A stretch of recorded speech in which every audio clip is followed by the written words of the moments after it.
Hello and welcome back to the Argyle CIO Leadership Forum. My name is Vicki Lynn Brunskill with Argyle, and it's great to have everyone joining us today. A couple of notes before I turn things over to our esteemed speaker for the session. First, a quick reminder to stop by our sponsors' virtual booths at any time during the event and for the following week.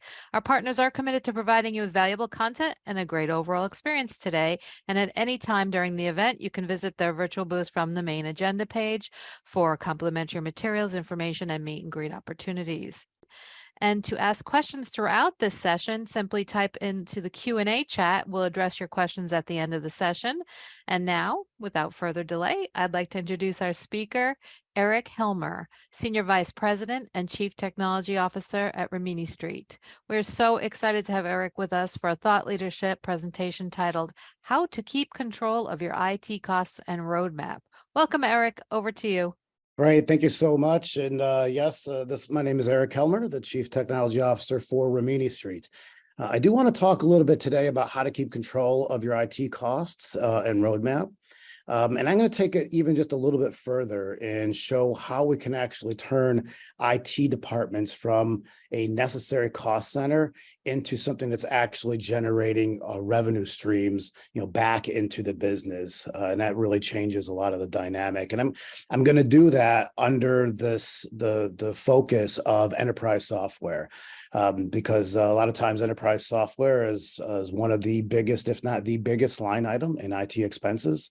So when I say enterprise software, I mean the large ERP packages like Oracle, eBusiness, PeopleSoft, Siebel, those kinds of things, and also things like SAP ECC or S/4HANA, IBM, Microsoft. The large ERPs that are doing back office things like payroll and finance and things like that. But the concepts will work for other smaller things as well, but I'll be focusing around in that ERP space. So hopefully I'll be able to share some nuggets with you. I travel all over the world and I talk to many CIOs and present to a lot of CIOs. I was just in Australia last week and I'm in London right now. And so hopefully I can pass on some knowledge and continue learning from one another. So if you're not familiar with Rimini Street, we started our business back in 2005, and we set out to solve a major important issue in the world of enterprise software. And that is that the vendors like, say, Oracle and SAP, charge their customers a massive amount of money every year for the ongoing annual maintenance and support. And a lot of times companies and customers of these software packages are not really finding the value in that relationship.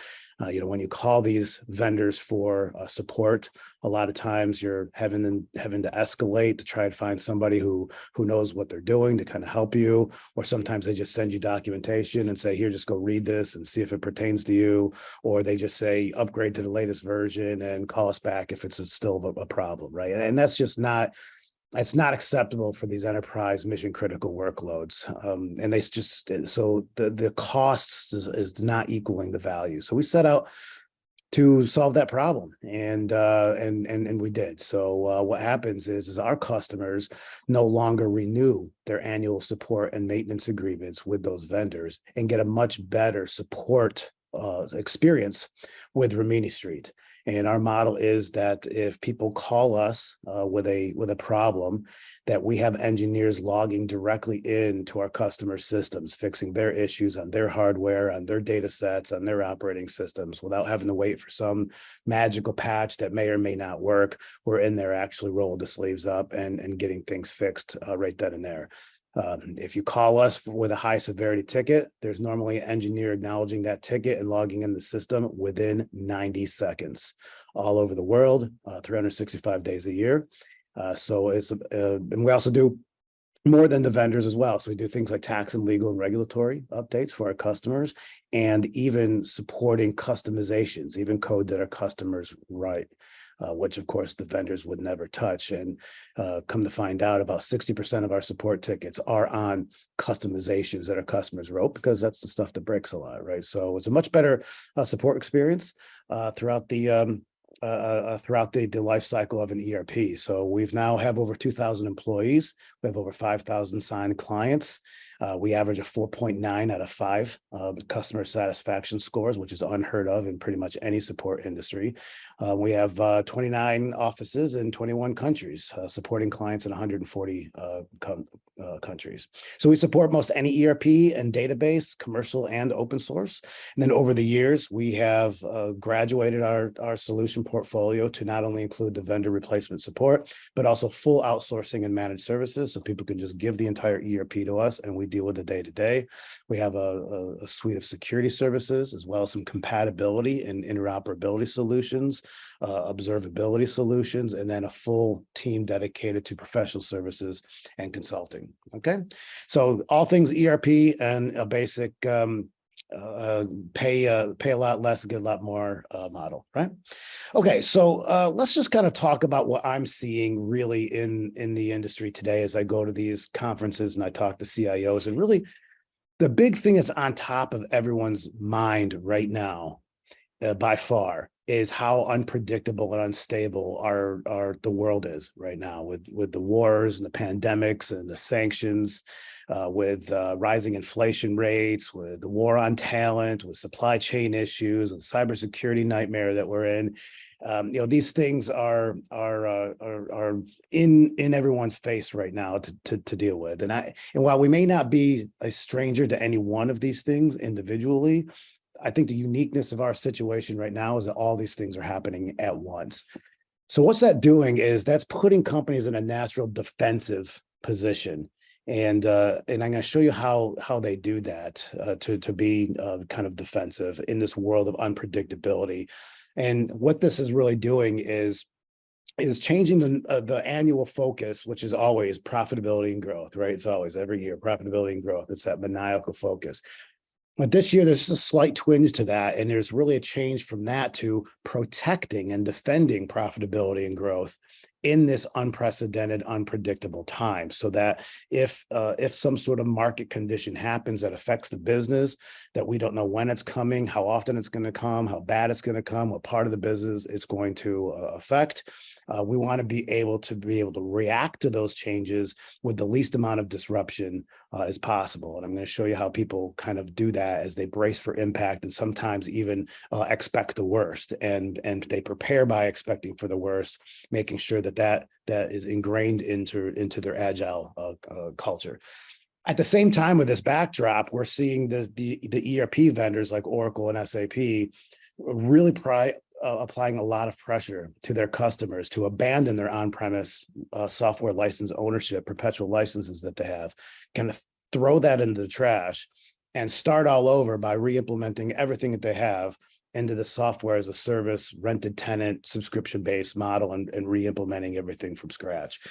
And that's a really hard pill to swallow when you're trying to figure out how do you protect profitability and growth and be agile, but yet still kind of consider what these software vendors are telling you to do, to kind of rip everything out, lose ownership, turn to be a rented tenant model for a 3-year-long disruptive, tens of millions of dollars a project, only to have the same, similar, or less functionality in which they started. So it's very difficult to try to reconcile these two concepts, right? So at the same time, we need to be quick. We need to be able to be agile, right? We need to invest in the customer experience. We need to invest in cybersecurity. We need to invest in innovation. And we want to optimize what we have already today and innovate where we need to around there so that everything continues to evolve. So that's kind of the backdrop that I'm seeing. So how does this now translate to the ERP? What do we do with all of this stuff? SAP, Oracle, Salesforce, Microsoft, all of our databases and middleware. And so let's just kind of talk about how we, with these ERP platforms, how we then start talking about moving IT from a cost center to a profit center. And before I can do that, I need to kind of tell you kind of where we are in the industry right now through history, and then kind of show you how companies are boosting that agility with a modular structure. And then I'm going to show you different ways that you can look at things that is more of an ROI-based decision making as opposed to just costs. And hopefully you'll find some value out of this. So here's the state of the industry right now of where we are with these ERP vendors. This is Oracle and SAP and really all of them, right? we're really at a crossroads here. Customers are really at a crossroads. They can either take a left or they can take a right. The left is what I call a vendor-driven roadmap, which means you just do whatever the vendor tells you. That's your evolution. You're going to go all in on what they're saying, which means you're going to scrap your on-premise licenses. You're going to start all over and go into a rented subscription-based model. You subscribe to the fact that you are going to innovate at the speed of that one vendor. You're just going to take the updates that they deem their customers want when they want them. And you're going to be forced to kind of continue on that continuous upgrade cycle, right? So that's that kind of one roadmap that can consider. But I think what other folks are doing is what I call more of a business driven roadmap, which means they're going to pick the right technology and solutions and vendors that is going to give them the best business outcome in the most cost-effective way that gives them the best service levels that they need and innovate at the speed that they need to. So not necessarily putting everything into one huge monolithic vendor provider, but using the best fit technology to use that ERP, what it's really good for, right? That transactional system of record, and then kind of innovating around that with best fit solutions that you can now continuously involve the entire organization with that model, but you're getting the business outcomes and much less expensive and much faster, and by doing things that the business needs, not necessarily what the vendor needs. And more importantly, you retain the license investment and ownership of the perpetual licenses, because whoever owns the license has the leverage, right? So if you own the license, you have the leverage. But if you're a rented tenant in someone else's house and they own the house, your leverage is pretty much shot, right? So why this is something that we need to talk about now is we surveyed a lot of the customers that are out there, and people are terrified of this lock-in, right? Because if you're trying to build this agile thing where you can kind of manipulate and move things in and out quickly in a way of least disruption, these locked-in subscriptions are kind of opposite of that. So you see almost all of the CIOs and CTOs that we talked about have major concerns over implementing a vendor subscription-based model, and they feel anxious of being locked in because it eliminates a lot of the availability of options that they have over the course of the next 5 or 10 year long contract that these vendors want you to sign, right? And we want to be able to optimize what we have as much as possible without vendor lock-in. So you can see the vast majority of people want to say, hey, how can we maximize the investment that we already have? We spent a lot of money on this stuff 15 years ago, and we want to maximize the value out of that because we got it 15 years ago because it was told to us that it was going to stand the test of time, and that we can continuously use this and manipulate it for years and years and years on end. And people want to be able to continuously get the most out of that asset, right? So here's how people end up going about doing this. And we call this a modular business. And Gartner calls this a composable strategy, if you've heard of that. There's really 3 tiers to that. And the tier is you do a modular business structure by your team, right? So you can have modular based teams. So that if that team is not working out, you can take that team out and maybe replace it with somebody, another team, without having to reorg your entire organization. We have modular technologies, right? So you're using the right technology to get the right business outcomes that you need in such a way that if that technology isn't working or somehow is otherwise obsolete by something new, you can simply replace that technology with something else, and you're only manipulating and messing with that one piece without having to rip out your entire architecture. And then you also do that with vendors. So you're using the best fit vendor that's going to give you the best outcome at the best cost and best service levels that you need, in such a way that if that vendor is no longer working out for you, you can simply fire that vendor and replace them with someone else, right? So this modular business concept, the whole idea is if you get a flat tire on the car, you just want to replace the tire on the car without having to abandon and go get a whole new car just because you've got that one flat tire, right? So that's kind of the way that people are putting themselves in that defensive nature, embracing for impact, so that whatever happens, they're only able to change or disrupt that one piece of the business that market condition affected, without having to be completely disruptive in their entire organization because of that one thing, right? So that's how people are doing it. So why is this so important right now? In order to talk about that, we have to kind of go through history here for just a little bit. if you go back for when ERPs first came out, what, 30 years ago or so, right? You have if you wanted to outsource all of your things for your ERP, there wasn't really a lot of options, right? Your application managed services, what was there? Maybe IBM or Accenture that was around then. Database managed services, the same. You got your support from the vendors, your infrastructure. What was there? Dell, Compaq, Sun Microsystems. That was probably about it, right? So we had all the leverage back then, and it was a race to the bottom through massive RFP processes.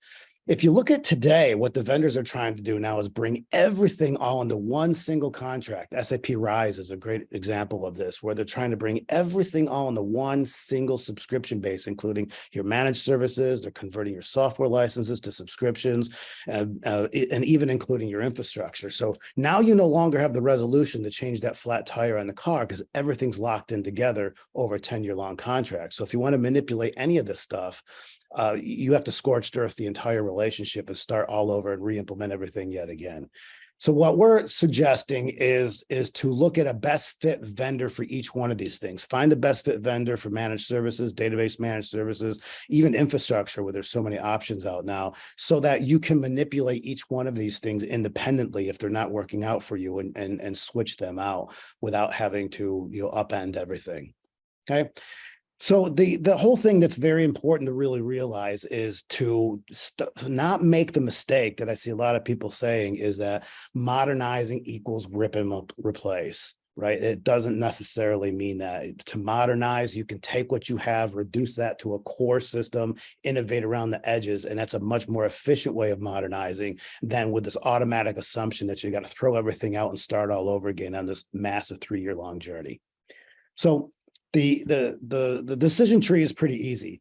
I think the days of us being an SAP shop or an IBM shop or an Oracle shop are kind of over, right? What we want to do is start with business requirements and aspirations, and then agnostically finding the technology that's going to get those requirements done in the most cost-effective way, starting with the systems that you have today. So if you have this requirement, can it be done in our existing system today?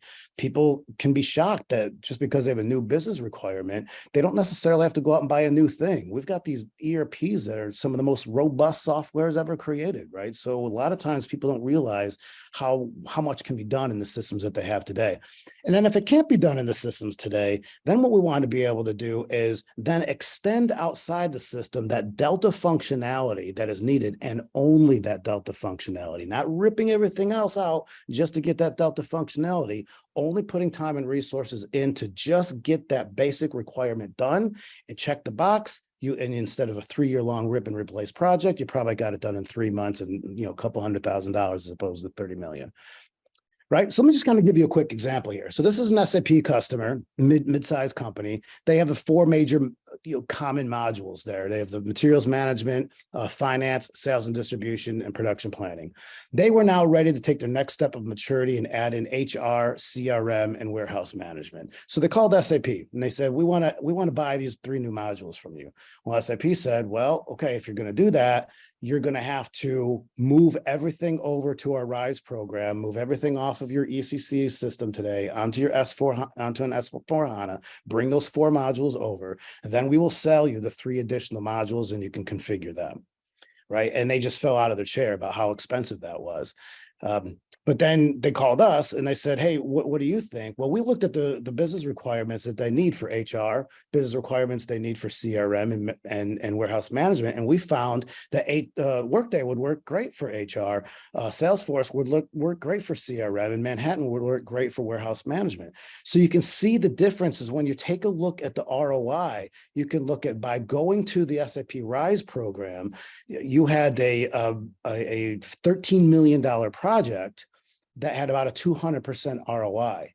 But if you take a look at it, are more of an extent, keep what you have and extend it, it was reduced down to a $5 million project with a 680% ROI. So this is the kind of analysis that people have to do when they're going to the boards of directors to show that all the different scenarios that they have. But this is really shouting home that only put time and resources into the Delta functionality that you need, and that's it. without ripping everything out just to get that Delta functionality. This is a really great example how massively different that can be, and how the ROI comes back with a very strong case of one scenario over another. So I want to just quickly talk here about how we can evolve IT systems into these innovation engines. And I can show you kind of an exercise that I learned from a CIO in Paris about 6 months ago, which is fantastic, about how they've categorized all their systems and figured out where they can start moving time and effort and resources into innovation and the differentiation. And I really like to share this with folks because it's kind of a cool idea.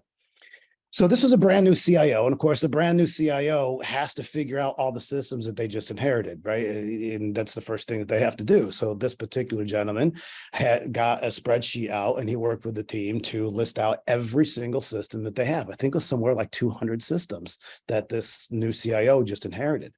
And what he did is he took every single one of these systems and he put them into one of three buckets. Okay, the first bucket is this an internal system that's non-differentiating? It's a system of record, it's a transactional system, maybe it's a PO system or a payroll system or something like that. It's not really doing anything different than any other company, but it's mandatory, it's mission critical. I mean, it can never go down, but it's kind of commodity, right? I mean, everybody does it. There's nothing that's really moving the needle here or getting any kind of competitive advantage or anything. You're just doing the back office things that is needed to run the business. Okay, so that's bucket one. Bucket two is this a system of differentiation? So are we using this system in a way that's giving us a competitive advantage or an edge over our competitors? And then the third bucket is this a system of innovation? So many times this is a wild, wild west. This is a lab environment. People are trying a whole bunch of different things. They're failing most of the time, but they're trying to experiment on trying to figure out that one thing that, if it works right, is going to be a game changer in the industry and really catapult the company to be, you know, a leader in that space. Okay, so then after that happens, you want to now take and here's some attributes of these systems. You can see this is how we define these. But after you go and you categorize all the systems, your next step is to now figure out how much time, money, effort, and resources you're putting into each one of those buckets. And what he find, and I bet is what you're going to find if you do this exercise, is that 95% of his time, resources, and budget and money were going to that bucket A. Everything was going into the systems of record and transactional systems, leaving only 5% of the time, money, and resources to the systems of differentiation and the systems of innovation. When you have this kind of situation where vast majority of your time is on these systems of records, you're just barely running the business. Gartner calls this businesses who are in surviving. They're doing the basics. They may be growing a little bit, but they're really not doing anything that catapults the business to take it to the next level. So this CIO started out with a 3-year plan to do everything he possibly can to get rid of all of those commodity-based things off their plate, outsource it, give it to a company that can maintain it and run it. Instead of dealing with the day-to-day stuff, you're really dealing with mostly SLAs and contractual obligations of companies that are going to be responsible for running these systems. Again, mission critical, they can't be down, but they want to get that off their plate so they can start talking and putting time and effort and resources into the systems of differentiation and systems of record. Gartner calls this, or for those that are having this kind of a mindset that are trying to flip those numbers as much as possible, you have to do it very incrementally. It's kind of slow. But when you have that line of thinking, those are businesses that they call thriving. So I would really suggest that anytime that you have a project, and this is just his thing, that you can see all the stuff in blue, those are just systems of records. It was a project to get all of that stuff outsourced to somebody else, and they want all the stuff that's in the yellow completely in-house, because that's the secret sauce, and that's how they're taking market share from competitors. So what I would suggest that you do is go through this kind of program and start thinking about, when it comes to projects, do you have a board ready checklist? Whether you personally have to go to a board and defend your project, this is a really good, healthy way of thinking when it comes to, is this project worth the time, money, and resources. What are we going to get at the end of this? What is the ROI? What year is the payback of the investment? How is this going to change, bringing in more revenue into the company, decreasing costs, positively impacting key performance indicators that we measure the company with, reducing risk profiles, operational efficiencies, impact on labor? All those kinds of things have to be taken in consideration. So if you don't have all of these things put together and show that these projects are going to have impacts at that particular level on those particular things, I would question the validity of the project and start talking about the things that are going to move the needle for the company. So I hope that helped. And I hope that gives you some things to think about, and happy to take some questions. Okay, so let's see. What percent of reduction do you see on average? Can you reduce AWS costs, or is that not a flexible vendor? In this particular case, I'm talking about software as a service, not infrastructure as a service like AWS. So I'm talking about the high pressure that the vendors are having to move off of the perpetual ownership and get into more of a subscription-based cloud model. So that's really what I'm talking about. AWS, of course, the cost, most of their models is a flexible elastic model. So you can have a flexible elastic model for that, but it needs continuous monitoring and constant right sizing, because it can get out of hand really, really quickly. So hope that helped, but we're talking about two different cloud models here. Question 2, do you think the locked-in subscriptions are going to continue as the norm for everything in the future? I do. I think this is the world that we live in. But here's the interesting thing. If a company is small and they're net new to an ERP and they've never implemented an ERP before and they're doing everything on spreadsheets, it makes sense for those folks to go to a cloud model, do a subscription-based model. They're up and running, they can get going. They're going to be forced to follow best practices. They can get going very quickly without having to go buy a bunch of infrastructure and licenses. To me, that makes sense. Where it doesn't make sense is for people who have I hate the word legacy, but they have these systems that they've had in place for 15 years, that they've customized it with customizations, unique business rules. They finally get this thing to exactly what they have, and they want to maximize that investment. That took a lot of time and money, and they want to run that car for as long as they possibly can to maximize that investment. But they also, at the same time, reduce the concept of that to commodity. Right? It's mandatory, it's mission critical, but retain the license ownership that you purchased. It's yours. You should never give that up, right? Keep that thing running and then innovate around the edges on top of that stuff and extend to different systems where that ERP may not specifically be meeting your needs. So that's how these systems are going to work when it comes to these modernizations. So yes, net new, I think we're going to go subscription, but to me, let's keep the license investment we have, and we can subscribe to different little things on top of that are going to give us the business outcomes that we need. So I think that helps. Let's see. Can Rimini Street provide so many more services at those service levels and be 50? How? Well, because Oracle and SAP have 95% margins, period. I don't know what your margin is on the call, but I can guarantee you it's not 95%. We just do it better at a reasonable margin that is an asinine. Hopefully that answers the question. I think we're done here. And I think we're just about out of time. If there's any actually last questions, I maybe have a minute or two. If not, we can probably wrap up. Thank you so much, Eric. We do have one more question that has not come up in the chat yet, but if I wanted to get my transactional systems of record off my plate, why would I not just move it to the cloud? Well, that's a good question, but you're not really getting it off your plate if you're moving it to the cloud, right?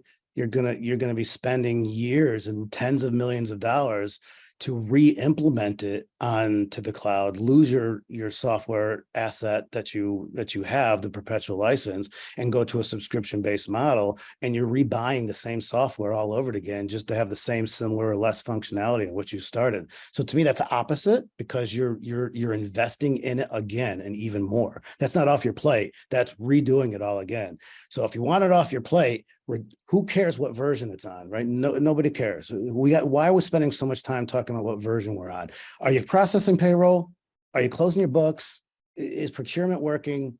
Who cares? Nobody cares. Your customers don't say, hey, I'm going to go to your company because they're on the latest version of SAP. They don't care, and you shouldn't care. So to me, get that off your plate, outsource it to a particular vendor so you can invest in stuff that actually moves the needle and makes a difference. Thank you so much. I think we're out of time, and that was the last question that we had. Thank you so much. So what an incredible thought leadership session. Lots of great content. I know you're going to get questions, more questions offline. I want to thank everyone else for joining us today as well. And this session, along with all of today's content, will be available on demand following the event. Thank you again, Eric. Great. Thanks, everyone. I appreciate it.